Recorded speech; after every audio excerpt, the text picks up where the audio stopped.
கொஞ்சம் ஓவரா தான் போய்கிட்டு இருக்கோமோ. போவோம், என்ன பண்ணிடுவானுங்க. சிங்கம் களை இறங்கிருச்சு.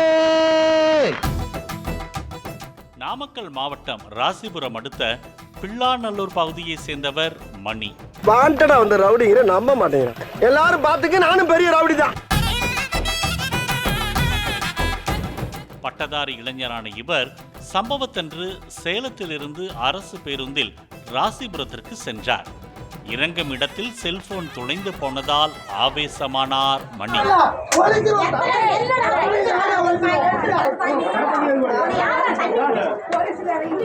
பேருந்தில் இருந்து இறங்கிய மணியின் தாய் தனது மகன் இத்தோடு 14வது போனை பறிகொடுத்திருப்பதாக கூற, தனது செல்போனை எடுத்தவர்கள் தராவிட்டால் என்று கூறி ஆபாசமாக பேசி பேருந்து நிலைய இருக்கைகளை ஓங்கி அடித்து அட்டகாசம் செய்தார் மணி.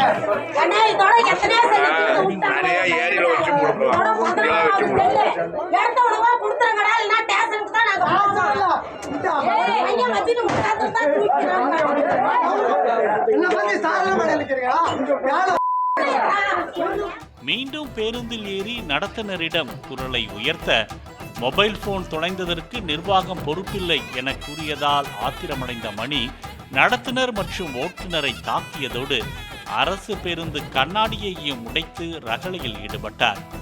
தனக்கு நியாயம் வேண்டும் என்றும் கூறி பேருந்தை விட்டு இறங்க மறுத்து முதலமைச்சரை வரச் சொல்லுங்கள் என்று சவால் விட்டார்.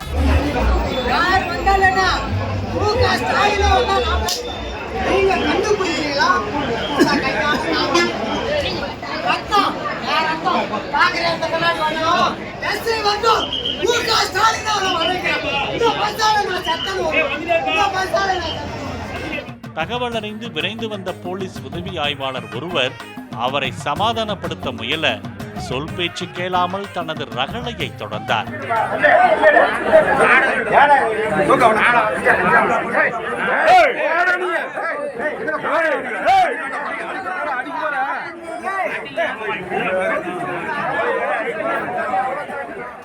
ஒரு கட்டத்தில் காவல் உதவி ஆய்வாளர் ஜெயக்குமாரின் சட்டை மீது கை வைத்து அவரை தாக்க முயன்றதால் மணியின் தலையில் 2 போடு போட்டு சட்டையை பிடித்து காவல் நிலையத்திற்கு இழுத்துச் சென்றனர்.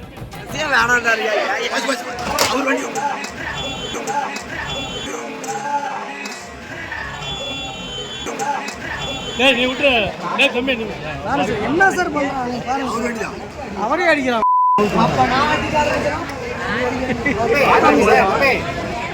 ராசிபுரம் காவல்துறையினர் மணியை காவல் நிலையத்தில் வைத்து விசாரணை மேற்கொண்டு வருகின்றனர். செல்போனை பறிகொடுத்ததோடு போலீசாரிடம் வம்பு இழுத்து போனஸாக வழக்கும் வாங்கியிருக்கிறார் மணி என்றனர் போலீசார்.